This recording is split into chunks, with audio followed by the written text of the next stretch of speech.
Hello, hello, hello. Welcome back. It's Thursday. We're back with a new Speaking of Curves. Each week we do an interview featuring a designer, a brand, a business owner, a creative, an influencer in the plus space. With me, Marie Dene, I'm the creator of The Curvy Fashionista. I'm the founder and the editor-in-chief. Sounds a little fancy, right? Y'all notice I got new hair. Got my new hairdo, like for the new year, like for all the things we're doing. So I'm feeling hella fancy. And I'm really, really, really excited about our guest. But before I introduce her, as you are tuning in, let us know where you're tuning in from. Don't be shy. We want to know. Say hello. If you have questions throughout our live, don't be shy. Drop a link, drop a question. And this is interactive, right? We're having a conversation. It's called Speaking of Curves. So we're going to talk about it, right? So our guest, I'm really excited. I've known her. I want to say I've known them for like 5-ish years or something, maybe a little bit more. Anywho, they are an artist, a creative, an entrepreneur who is really, really, really hella talented with their I want to say sketching, drawing, painting, like all things plus size art and fashion. Like she is the epitome of both, right? We've seen her do some collaborations with designers on business cards. She's illustrated some things for us many moons ago. I am so excited. Please say hello and welcome Miss Jonquel. Hello, Jonquel. Hello. Hi, I'm It's so been happy to be a here. It's been a minute. Oh my gosh, this is so exciting. So you guys, if you guys are just tuning in, we are welcoming in Miss Jonquel of Jonquel Art. And then we have Marcia saying hello from Baltimore, Maryland. We have Tanny. Tanny's in Texas, baby. How are you doing in Texas? Oh, our heart goes out to Texas right now. Mm-hmm. I mean, I've been over here like trying to amplify like resources over on Twitter. Have you been able to share any information? Do you know anyone in Texas that you reached out to?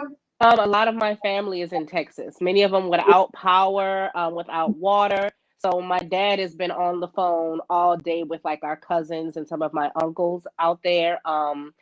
It's almost without power for a few days. It's almost like another Katrina in a way. It's kind of triggering in that space a little bit, but Right. they're in good spirits, and I'm hoping that they get the power back on for them as soon as possible. Because I always joke that if winter came to the South, we wouldn't know what to do, and Girl, we don't know what to do. I'm in Atlanta. I'm in Atlanta, and I came right after Snowmageddon. And so Yeah, I've been like on alert every time. I'm like, is it gonna snow? Like, and I'm a Cali girl, so I don't really know snow. I already know I hmm can't handle it. right, So right. I already know. Tanny responded. She actually said, I am lucky to not have been affected. So many are still without resources. Tanny, if there's any additional information that you can share that we can help amplify, please share that with us, okay? Please share. You know, you can DM me. You can, we're connected, Tanny. So I want to be able to help amplify and support however we can. Okay. Thank Hmm. you so much. Thank you so much. And then prayers to your family, Jonquel. Yeah. Prayers. I'll definitely keep them like. It's just horrible. I would be. I needed to make sure we addressed it. I wanted to make Hmm. sure like we called attention to it, especially like on top of Verona, on top of like the world right now. Right. So let's kind of pivot a little bit. I mean, we're talking about Rona. You are a creative. You are all things creative. By being shut in, by being forced to sit down Hmm. and just be still, how has that impacted you as an artist? I needed it. I actually needed it. Actually, before Rona hit, I had actually packed up my things and left New York City to move back home because I needed like a break. I needed to pause and like recenter myself. And I was only supposed to do it temporarily. But Rona said, no, you're going to sit down and work everything out. So Right? I was like, Right? I didn't intend to be back here this long. But Oh, where's I here? Where's here? here is New Orleans. Okay. Okay. Here is New Okay. Orleans. As I didn't intend to be in New Orleans this long, but I felt like almost as a country we needed to sit down and just recenter ourselves. And my heart goes out to everybody who had to deal with, you know, the health issues that COVID brought. And it was very, very, very scary. My parents are older, so they were serious about the quarantine. They meant that we were not going outside. Listen, I have to fuss at my mother because Mhm. I feel like I have to parent my parents. Like, I feel like I have to tell my mom, like, no, you're not going to the casino. No, Right. Nana, you're not going to church. No, Nana, you don't need to go to Walmart. Like, no, just stay home. Hmm. Stay home. Yeah, my mom had to do that with my dad too, because he tried to sneak out a few times just to go to the Walgreens. He wanted to meet people so bad. But I don't know. The funny thing is that when I was in New York, I had pretty much stopped drawing for a little while. I had gone through a phase where I was like, I was diagnosed with anxiety, and I had stopped drawing at home. Now I would still draw at work because I was a designer. I did textile design for a living for a lot of brands. But when I got home, I couldn't draw. So when Corona happened and we were stuck inside, it brought back that creativity to me, Mm. and I just started sketching the things that were helping me get through, the quarantine. So I came up with this series called Quarantine Bay. And it literally just started with me doing a self portrait of me laying down, surrounded by all the things that were helping me survive. And I posted it to Instagram, and people just immediately say, "Oh, do another one, do another one." Do So you I have ended up it? doing, huh? Do you have it handy? Yep. I want to Let's see. We want to see. So this is the first one. I'm gonna hold it up to the screen and see if it'll show. Hold on. This ring light Uh-huh. is super bright, but here we go. Oh, okay, So okay. this is, you can find them on my IG. So that is the first one I did. Mm-hmm. And it was like a big hit because my Instagram had been stale for a while. But then I started doing, and that I just started doing a whole series of them, Oh, and I got friends were like, "I want you to draw me," and I hadn't done a commission for anybody in a while, and I was like, "I really don't want to do any commissions right now. I'm just trying to work on my mental health." And one of my friends just straight up cash at me and said, "You're not getting out of this. ah, You're you not gonna getting draw out of this. for me. You're going to draw me." So I said, "Fine." So I opened up commissions and I prayed, and I was like, you know what? I wasn't at the time I wasn't getting any assistance for the government or anything. The stimulus, all that stuff was, I didn't Right, get any of that. So I was like, maybe if I just get 5 or 6 people, this will help me get through the month. I opened up right. those commissions. I got 80 of them. Stop it. I got 80 of them. I think in the year 2020, I did 100 commissions Bless you, honey. out of them. I was like, OMG. where is all of this coming from? Yeah, people just love that series. And I just didn't know. I'll even show you, like, if I can scroll through, like, I have tons and tons of them. These are all commissions. These are all commissions of people that I drew. That is amazing. So Yeah. for you with Rona, you had to relocate. You locked down at home, Hmm. and through doing so, you got your creativity came back. You kind of centered yourself, and then it allowed for you to kind of rebirth something that you used to do, had stopped doing, and Hmm. it provided revenue It for provided you. revenue. It provided some mental stability because I couldn't worry about all the Turn other your ring things light back going on. on. We want to see Oh, your face sorry. again, baby. No, that's okay. There we go. There we go. Mm-hmm. So it created like this mental stability, and I was just working. I was just Uh-huh. working nonstop. I was working so much that we even had to put an arm brace on my right hand, Oh my God. um, because I was constantly drawing all Carpal the tunnel. time. Huh? Carpal tunnel. Yes. Yes, that's how much I was working. And I even had to get better equipment, which was something that you would always have to like twist my arm to You do, to had to level spend up. money. I had to You had level to up. I had to level get up. like an iPad Pro. I had to get like this huge computer screen behind me that lets me draw directly on it. Oh my God. I had to But like you had level up. that's beautiful. So for you in this journey, like, did this, so by now having like this revenue stream and having different, more creativity, moving back home, recentering yourself, like, what did you learn by changing your surroundings? Or what did, like, granted, like, for you, your creativity sparked back up. Like, what lessons did you learn either from a business side or creativity side when you came back? One thing that I learned was to give myself grace. Yeah, Just to give myself amen. grace. And it was always like, I felt like there was a time where I was in the middle of it, where I was almost trying to keep up with other people and keep Mhm. up with what everybody else was doing. And like I said, what Ronnie did is made me slow down and realize I had to go in my own pace. My journey is my journey. I don't have to follow at anybody else's pace of what they were doing. Come on. So, and it also taught me to have like confidence in myself, because I was dealing with heavy imposter syndrome, like extremely heavy imposter syndrome. And I had to realize nobody else can do what I can do. So I'm the best at what I do. And I don't Come have to like on. compete with. So it's like a lot of things that it taught me.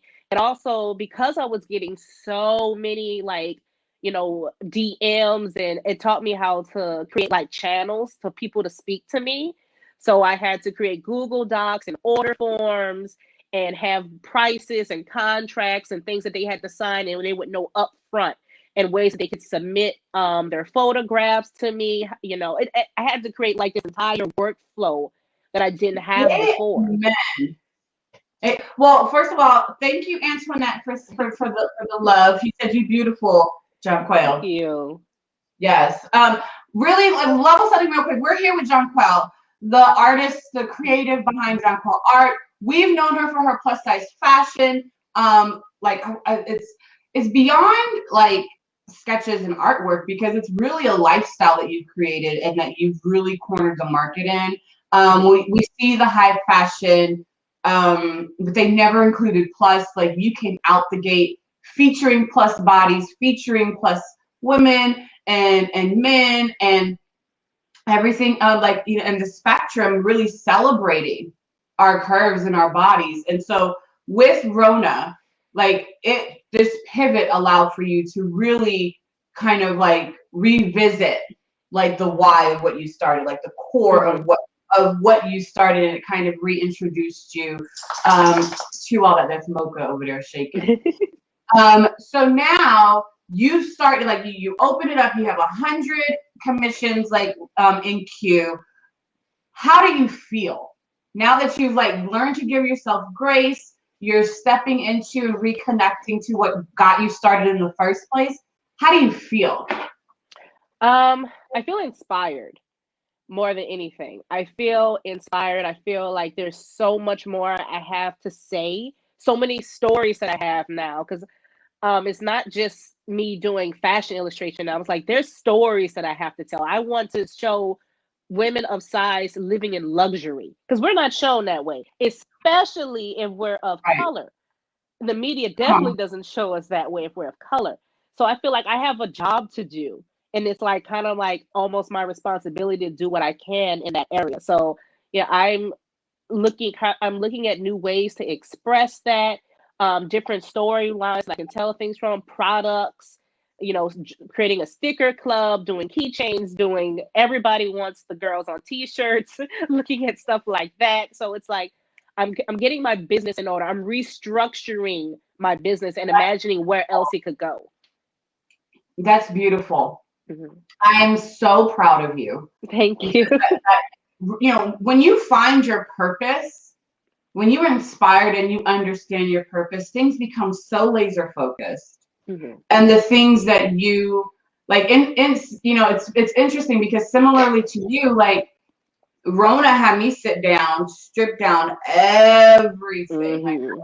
in the midst of events, planning, go, go, go, go, go. I wouldn't have been able to focus on, why, where am I going? Why am I doing it? How am I going to do it? And really just hone in. And hearing your journey is like kind of just like, it mirrors mine, but it kind of also affirms me. So I thank you for sharing that, because I did Mhm. not know like that shift for you. So with this shift, like, now where are you? It's 2021. Mhm. and we're in the second month of the year. We're still here with the Rona. Mm-hmm. Like, I mean, you're looking amazing. I mean, come Thank on, you. jacket, lippy. I mean, details on your jacket and your lip. Give us the details. Okay, so this was from Full Beauty. Oh my God, Yeah, this is Full years Beauty. ago. Yes, and I've had it for I a love while. And it. the funny thing is that when I was moving down here, my family was like, "You have to get rid of your coats because it's hot down here." And I was like, "Never, never am I going to get rid of them." Now, okay, now. And it's cold, so they're knocking on my door. Can we borrow your coats? And I'm like, "Are you prepared to look fabulous in these?" Come Because on. nobody out here has jackets. So I live in my coat. So I'm so happy for this weather. I hate what it's doing to the rest of us, but I'm happy that it's cold enough that I could at least wear these. And my And this lip, lippy, uh-huh. This lippy, this lip that you're wearing? my lippy. I need to tell you the name of my lippy. Eek. Just gave you a full shot of the paintings behind me. But this lippy is Estee Lauder. Okay, It's girl. an Estee Lauder lippy, and it is called Shock and Awe. Well, it is working for you. Red, I'm Thank always you. weird when it comes to doing reds on my lips. Like, I would rather hair, like, Mm-hmm. blushes, but like on the lip, I love to go more of a vampy, darker color. Like that Mm-hmm. works for me. So, okay. So we've started. If you guys are just joining us, I'm here with Jonquel Art. She is the artist behind Jonquel Art. Like, you've seen her work almost everywhere, whether she's been on, gone viral on Instagram, on Twitter. She's her work. We've featured her work. She's done collaborations, and we're talking a little bit about her journey. And she talked about how when she moved back from New York to Louisiana, inspiration came back, like work came back, like kind of coming back into her own, like of her why and why she got started. And so, Jonquel, Mm-hmm. where do you see yourself in 5 years? Ooh, interesting question. Because the funniest things, like I thought that everything was going to stop when Rona first hit, but actually Mm-hmm. some of the things that were on my bucket list that I thought were going to be further down the line happened. I've been licensed by a company called iCanvas, so you can actually find my work in Nordstrom's and Saks and Amen. Overstock.com. So I'm Amen. very happy to continue, that journey with them. And I would Yay. like to see my artwork in stores. Well, like when you walk through stores, I want you to see it's already online, but when you walk through Target, I want you to see my artwork there. I want to start probably teaching online because I recently was a guest lecturer at FIT, and there Excuse were a me. lot of students. Excuse me. Yes, Say that one more time. I was a guest lecturer at FIT as the plus size fashion spokesperson. Wow. Because there are a growing number of young students that want to be in plus size, but there's not enough educators at this point that can teach them. Interesting. So, yeah. Interesting. Because they just got I guess you would call him an ally-ish person at Parsons. The new dean of fashion is someone who's championed inclusion and plus sizes in fashion, and he comes from Canada. So I'm really excited to see what he does at Parsons. So keep going. You were a guest lecturer. Yes. So that opened my eyes. One, I want to be a lecturer. I want to continue lecturing at schools and doing venues and things where I continue spreading this message, but also teaching as well. People who are interested in learning plus size illustration, want to be able to do plus size fashion. Like I'm very ready to like share what I have learned, even though, I was self-taught in doing it, but I'm at the point now that I can turn around and teach it. I'm So so I'm you are just killing it, girl. You are killing it. I hope Thank that you you. are taking the time to celebrate yourself in these moments, because oftentimes us women of color, we tend to just kind of like blaze through and not sit Mhm. and appreciate these milestones, like these Mhm. pivots for you. And I'm mostly talking to myself on that. I'll own that. I know I'm doing better, but Mhm. it's part of my journey, right? So for you, like, are you celebrating, or how can you? I guess the question is like, really, how can you celebrate? But in that giving yourself grace, is there also those celebrations, or how are you celebrating yourself? One of the things is I have very good friends in my life who make me celebrate myself, and every time they remind me to do so. Like anytime I get to the point to where the imposter syndrome bubbles up and like, oh no, I can't do that. It's like, who are you talking to? List your accomplishments, and they will make me run through my resume. And even halfway through, I'll be like, oh wow, I really did do all of that. You know? Yes, yes, yes, yes, yes, yes. So then, but so when you say celebrate, can you articulate like what those little things may be that you do to celebrate, in addition to acknowledging and verbally saying them? I think that some of the things I do to celebrate myself, well, in the middle of a pandemic, it might Right. be just to buy myself something that I wanted that I put off for a long time. I can say now that I now have like my dream studio, which I thought would be another 5 years before I had it because the stuff was so expensive. But because I've, gotten so much support, I was able to buy everything that was on my list 5 years ahead of time. And I know Um, that that is still related to my art, but I'm a geek behind art supplies. So I'm that makes me happy. I'm so excited for you. So then, for if you had to give some advice Mhm. to an aspiring artist, to an artist who's like just dabbling or kind of getting familiar in the illustration, plus size illustration space, what advice would you give to them? Oh God. So I get asked this question a lot. My thing is I always tell people that people are interested in you.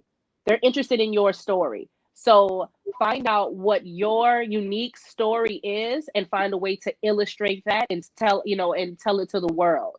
So the reason why my art touches so many people is because it's tied to who I am, not just an appearance. Like the idea of wanting to show women in such a positive light is tied to the fact that I was bullied my whole life, and I was like, no, we're not going to continue this narrative.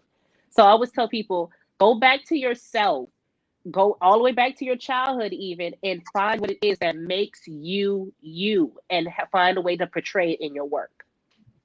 That's beautiful. And I Mm-hmm. think that is akin to like the why. Like I Mm-hmm. always say, what is your why? So like Mm-hmm. for you, it's like what it's very similar, and it's that core of like what you're doing and why you're Mm-hmm. doing it and how you're doing it. And Mm-hmm. so if people wanted to work with you, are you still taking commissions? Yes, my commissions are open. If they go to either my Facebook or my Instagram, in the bio, they can click on the link. It's a link tree. It will open up to all of these different ways that you can contact me. There's order forms for commissions. There's links to the company that I'm licensed with, so you can buy canvas prints of my art. There's links to online stores that carry my work, and my mailing list as well. My website is on there, but it's under construction at the moment because it's coming back with merchandise. And Boo. I wish the samples would have been here in time for this, but I'm waiting for my samples to come Okay, in. when they come, you just drop us an email so that we can share some love, right? Hmm. I dropped your Instagram in the comments. So if you guys are looking for information, Mocha, honey, no ma'am. Mocha's over here like he's trying to bark at a truck that's like far away. But we've dropped her link for you guys if you want to follow her, you want to commission, like the work that's behind you. These are things that you've already done. Hmm. This one that's black and white behind you. Is there a story behind it? That one that's behind me, there's not really a story behind it. Every once in a while, I would just grab a huge blank canvas and just unload on it. I think this one took maybe 3 hours to do. And it's just a way just for me to be free, and I won't plan out what it is. I won't overthink. I'll just go and I'll just unleash on the canvas, and it just, if they come Other out beautiful, they get hung up. If not, they just go in the closet. Right, right. And so with all the additional pieces, like will your new site, like will when you relaunch your website, will we be able to literally shop some of your old work? Yes. So the Oh, funny thing is, good. I have so much work that everybody wants, so I'm gonna find a way to like rotate it. But I will have prints, I will have clothing, coffee mugs, and some other things that I'm like waiting to get samples in from. That was another thing I learned, how to like talk to manufacturers in other countries. That was a whole nother thing to learn. That's a whole real thing. Like, Yeah. because now as a creative, and I think this is like oftentimes like the challenge as creatives, like we want to create, but then we learn the business along the way. Mm-hmm. And we've made mistakes. Like we've, like there have been big ones and small ones that we've learned along the way. And now when you're like, oh my gosh, I wish I would have known how to do this, or to do this first, or to create this first, or understanding the process. What do you think has probably been one of your biggest lessons when it comes to business? Like the business. Keep going. Even when you make a mistake, like, of course, there are moments where I literally just want to go in a dark room and die from something. Excuse me. What I've learned is you don't know what you don't know. Right. You don't know what you don't know. And if mistakes are inevitable, you're going to make them. And the thing is to take that mistake and just learn from it. Like every mistake that I have learned has become like an additional term in a contract. Or it's become a different way to rearrange an order form, or it's become a different term that would be on the website. And if I hadn't have made the mistake, I wouldn't have known. Now, when somebody comes to me, I know how to negotiate. I know what better pricing. I know that, okay, I may have to talk to a lawyer about this and not, or this needs to be further looked into. But if you do not make those mistakes, you'll never know. Because Google can only teach you so much. So much. And I have found too that after you've made the mistakes, like I have learned that you either learn more patience in dealing with others, because like when you fuck up, like you realize like, damn, I didn't know this. So now like if I'm engaging with someone else, like I'm going to give and extend that grace because someone probably didn't know. Mm-hmm. But also, boundaries. Yeah. That's probably one of the things that I've learned, like, learning how to stay true to your vision and not let someone else kind of deter you from those boundaries. And for you also mentioned, real quick, Lois said that black and white canvas would be so cool as a graphic t-shirt. Oh. I would have to agree. I totally see it. Thank you. Shout out to Lois. Thank you, Lois. So I think so then I have one other question, because you mentioned that you were dealing with anxiety. Mm-hmm. As someone who literally was dealing with high functioning depression and anxiety, I want to say almost 5 years ago, I started going to therapy. Unpacking, didn't even realize like how my actions, like either I was avoiding things because of like past experiences, or I was afraid of abandonment because I had those issues, or like all the things, like, you're able to kind of unpack them. As someone who is admitted, you just shared that you navigate through anxiety. How are you processing? Like, or what tools have you learned to help you through that? Also, CBD is great. I think for one thing, the reason I know I had it is because I was in therapy. Like my therapist was like, okay, this is what's happening. You're not crazy. This is just what's happening. And it's probably why. So one of the things that it got me is that it made it very real, because I think a lot of times people just say, oh, I have anxiety. And they don't realize it's a very real thing. So once you know it's a real thing, you can kind of come up with coping mechanisms to almost like work your way through them. It's like, okay, this is a panic attack. This isn't real.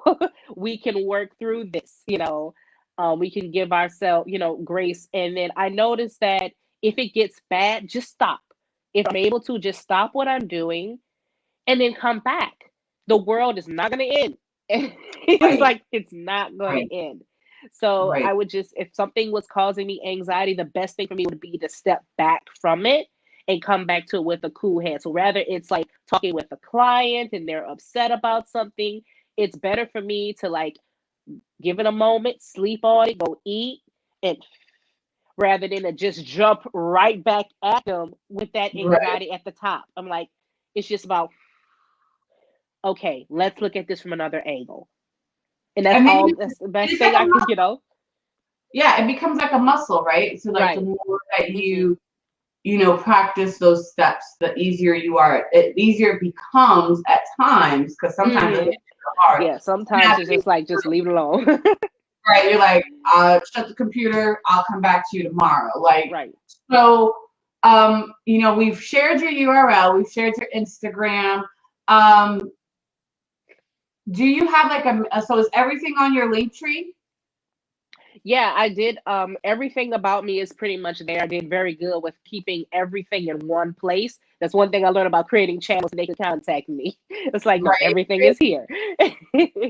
And so, remind everyone then where they can follow you, how they can reach you, and how they can connect with you. Okay, so you can find me at Jonquel Art. Everything from my Instagram, my TikTok, my Twitter, and my Facebook is Jonquel Art, and my website is jonquel.com.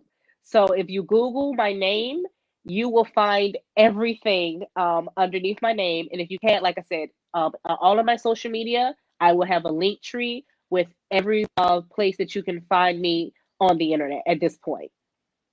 Awesome. And I mean, I can't believe we've already gone through the 30 minutes, right? Like it's gone by hella fast.